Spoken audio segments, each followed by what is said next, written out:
अधिकांश समय उनके साथ रहने वाली उनकी पत्नी ने भी अपने पति के मुख से कभी भगवान का नाम नहीं सुना। खुद नहीं करते थे वो। और पत्नी इतनी भक्ति थी, इतनी भक्तमती थी, सब कुछ दे दिया, मुझे कहीं कोई कमी नहीं है, किसी बात की कमी नहीं, लेकिन मेरा जो पति दिया ना वो भक्त पति नहीं दिया। ये शिकायत थी उनकी। ये शिकायत थी। रात को वो सो रहे थे जी। अर्धरात्रि आई, अचानक सहसा राजा के मुंह से ऐसा आर्तनाद जैसा होता है कि सहस्वर मतलब आवाज निकली, मुख से उच्चारण निकला। अब उन्होंने क्या किया, बहुत बड़ा महोत्सव कराया और उसमें उन्होंने खूब दान दक्षिणा दी, साधुओं को, संतों को, विप्रजनों को, जरूरतमंदों को, जिसको जो जरूरत थी उसने खूब लुटाया उस दिन। आज आप इतनी प्रसन्न है, मुझे बात तो बताइए क्या बात है, मैं सब बता दूंगी, आप अभी शांत रहिए, आप अभी चुप रहिए, मैं शाम को आपको सब बता दूंगी।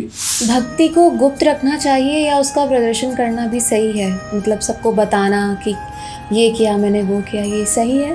भक्ति को हमेशा गुप्त रखना चाहिए। अच्छा, बताना नहीं चाहिए किसी।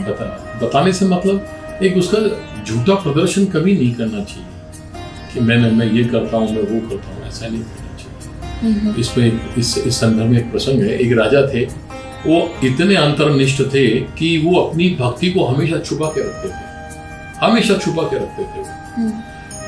यहाँ तक कि उन्होंने कभी तिलक भी धारण नहीं किया।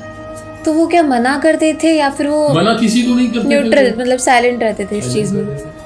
उनकी पत्नी रानी जो थी जी। वो खूब करती थी, बहुत करती थी, उन्होंने कभी उसे मना नहीं किया, उनको कोई ऑब्जेक्शन नहीं था। वो न कभी तिलक लगाते थे, न कभी माला फेरते थे, यहाँ तक कि उनके मुख से ईश्वर का नाम भी कभी किसी ने सुना नहीं।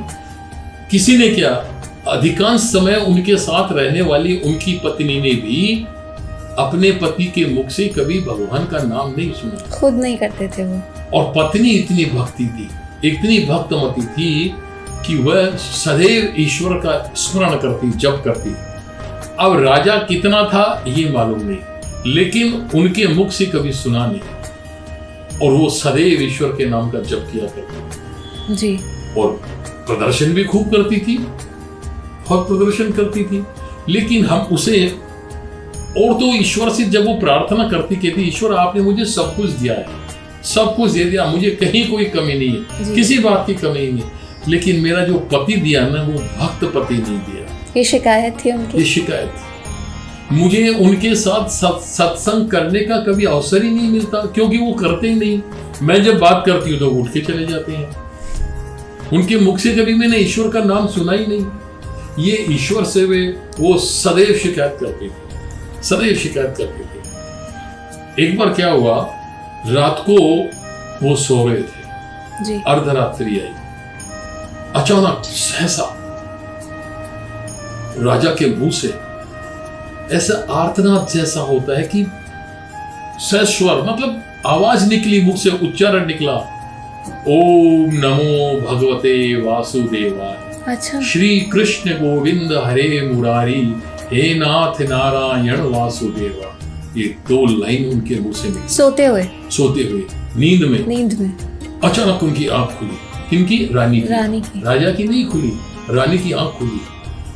पुनः उनके मुख से निकला, श्री कृष्ण गोविंद हरे मुरारी, हे नाथ नारायण वासुदेवा, ओम नमो भगवते वासुदेवा।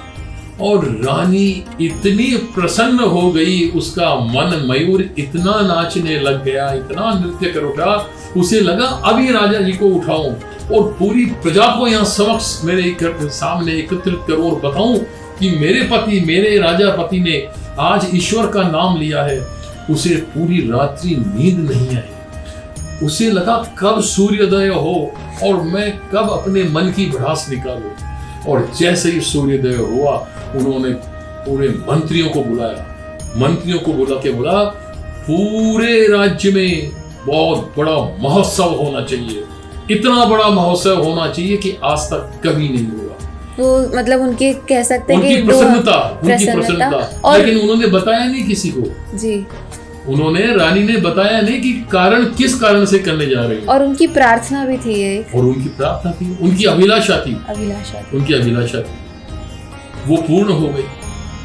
अब उन्होंने क्या किया, बहुत बड़ा महोत्सव कराया और उसमें उन्होंने खूब दान दक्षिणा दी, साधुओं को, संतों को, विप्रजनों को, जरूरतमंदों को, जिसको जो जरूरत थी उसने खूब लुटाया उससे, और यज्ञ हवन करवाए एक दिन। अब उनके ऊपर से, राजा के ऊपर से वार के स्वर्ण मुद्राएं दान कर दी। अब राजा बार बार पूछे, रानी साहिबा बताइए तो सही, आज किस खुशी में हो रहा है, आप बड़ी प्रसन्न लग रही, मैंने आपको कभी इतना प्रसन्न देखा ही नहीं, कभी नहीं देखा, आज आप इतनी प्रसन्न है, मुझे बात तो बताइए क्या बात है, मैं सब बता दूंगी, आप अभी शांत रहिए, आप अभी चुप रहिए, मैं शाम को आपको सब बता दूंगी, अब महल में चलेंगे तब बता दूंगी। और फिर उनके ऊपर वार के चांदी सोना जो वार ना था वार के दान दिए जा रहे। राजा ने कहा, अरे भाई, न तो मेरा जन्म दिवस है, न आपका जन्म दिवस है, न अपने विवाह की वर्षगांठ है, मुझे कुछ तो बताइए। नहीं स्वामी, अभी कुछ नहीं, अभी आप चुप रहिए, आप तो देखते रहिए, आप तो प्रसन्नता के साथ आनंद लीजिए, बस एक ही बात कहती है जी। और जब सब कुछ हो गया, बड़ा महोत्सव मनाया गया, सब प्रसन्न हो गए, तो शाम को जब महल में दोनों जने अपने कक्ष में आए जी, जैसे ही वो कक्ष में आए, पुनः राजा जी ने कहा, मुझे बताइए ना रानी जी, मुझे बताइए, अब तो बताइए। हाँ स्वामी, अब आपको बताऊंगी जी। फिर उन्होंने कहा, आपने कभी तिलक धारण नहीं किया, आपने कभी माला नहीं फेरी, आपके मुख से मैंने कभी भी ईश्वर का नाम नहीं सुना, कभी श्री हरि का स्मरण आपने नहीं किया, और मैं नित्य प्रतिदिन ईश्वर से प्रार्थना करती थी कि मेरे पति के मुख से एक बार मुझे आप आपका नाम लेवा दो, लेकिन कभी आपने ईश्वर का नाम नहीं लिया, मुझे बड़ा दुख होता था।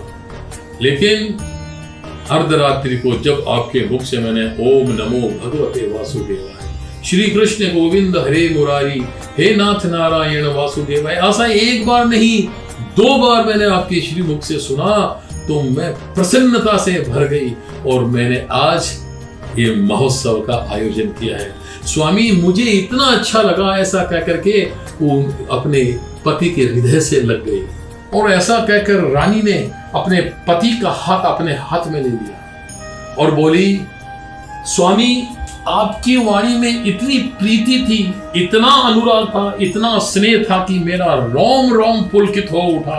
और संत जन, प्रबुद्ध जन भी यही कहते हैं कि यदि कोई व्यक्ति निद्रा में ईश्वर का नाम लेता है तो उसकी गहराइयों तक ईश्वर उतरा हुआ होता है, वो ज्यादा इंपॉर्टेंट होता है, उसकी अंतरात्मा तक ईश्वर उतरा हुआ होता है, भले ही वो है सबके सामने प्रदर्शित नहीं करे, लेकिन जो व्यक्ति निद्रा में ईश्वर का नाम ले लेता है, तो प्रभु, जिस समय आप बोल रहे थे ऐसा लग रहा था एक अबोध बालक अपनी माँ को पुकार रहा है, आर्तनाद कर रहा है, बड़ा सुंदर लग रहा था। रानी कहती जा रही थी और राजा के हाथ धीरे धीरे ढीले होते जा रहे थे।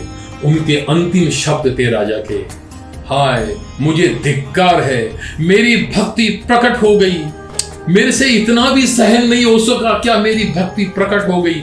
और ऐसा करके राजा का हाथ ढीला होकर छूट गया और उनके अंतर मन में न जाने कौन सी पीड़ा हो गई, उनके हृदय में कैसी पीड़ा हुई कि राजा के तत्क्षण उसी समय प्राण निकल गए।